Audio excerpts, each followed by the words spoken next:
Hello, my name is Isaiah, and in this video I'm going to talk about what do you do with a video card after you're done with water cooling.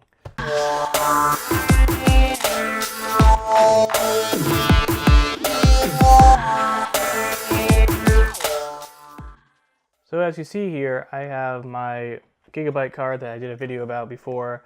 I know people weren't a fan of that. It's a lot of negative comments and, it's thumbs down and everything. And I think the reason why is because I didn't really show much about the video card. I mean, I showed you how to do the water block, and I thought that was interesting to me because a lot of people don't know how it's done. But maybe people are looking for like how to step by step to do the water block, and that would have took like 30-40 minute video for this particular card. And every brand is different. I know EK just released a series for their the newest block that spans across all the series, and it's coming out very soon. And that's going to be good for all the reference cards, but it's not going to help you for custom cards. Now, besides that, the point of this video is, what do you do with a video card once you're done with water cooling? Now, I've gotten tired of this video card. I'm actually selling this, and the person that requested to have the original, cooler put back on, so I can do that for them. They're afraid to. I think they're afraid to actually take this apart. I know what I'm doing. I assemble this way. I disassemble it the same way.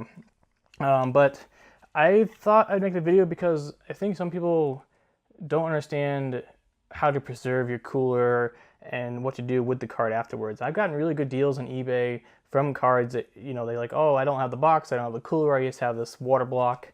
And, I gotten deals where you buy that card and you find a spare cooler, or you do the all-in-one coolers, the hybrid ones, and it works out, you get a great deal. But for everybody else that just wants to resell their card, there's a few tips here, and you really want to make sure you do that.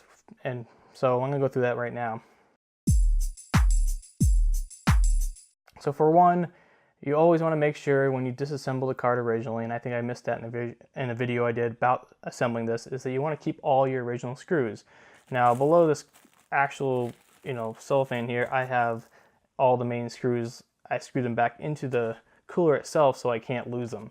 Physically, I can't lose it because the screws are in there. I can lose the cooler, but that's not as big as losing the screws because they're all different.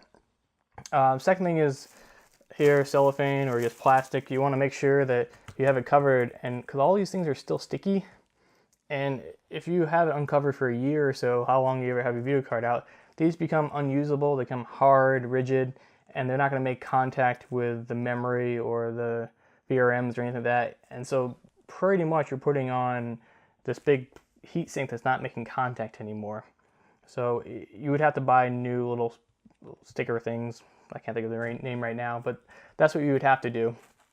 And it's just a pain in the butt to hunt down the right size of thickness, 0.5 millimeters or whatever the thickness is, find the right one, stick it back on there, and it's going to cost you money. So just make sure that you have your original cooler, just cover it up. Now the final part is figuring out where all your stuff is. I suggest putting it in like a box like the EK box I have right here that was for the water block originally.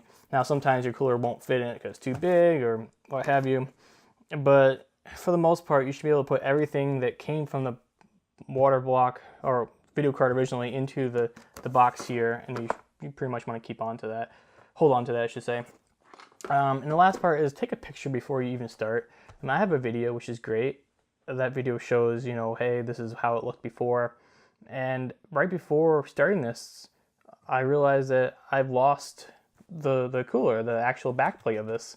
I might put a picture up here somewhere, but I had a backplate for this. It just says Gigabyte on it. It goes to the back of the card, and it actually makes no contact to the card. So if I didn't have it, it's not going to make any difference as far as performance goes. But people are buying the car, they want what it originally looked like, and that could be a problem for some buyers, or just for reselling in general. I know somewhere around here, honestly, I haven't looked for it yet. I know my wife wouldn't throw anything away, no matter what. Anything computer parts, she's not gonna toss.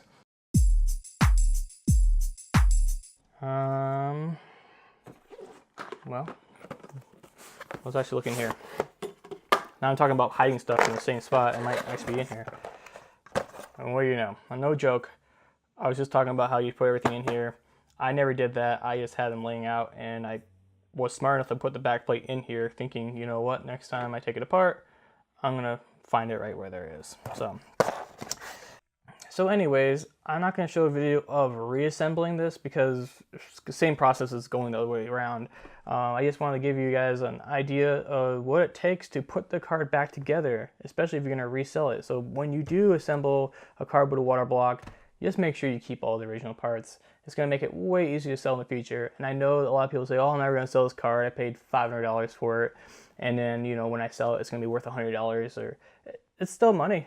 You know, if you wait 3-4 years and you decide that your card is no longer something you want in your system, you can't give it away to any of your friends. It has no value in your system. You don't have a second computer or even have a use for it. There's no reason why you can't just reassemble it and make $100 back out of your original $500 investment. So keep that in mind when building a new computer and doing a water block and all that, because you never know when you might want to resell the video card.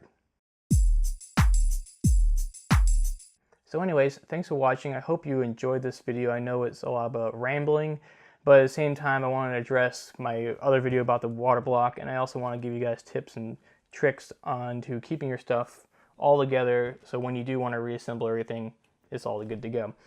If you liked it, leave a comment below, give a thumbs up. Definitely go to overclockersclub.com forums if you have more questions about this video or just in general. These guys are really helpful in those forums. Everybody knows their stuff. So, you know, if you have some question, go ahead and hit them up and see what response you get.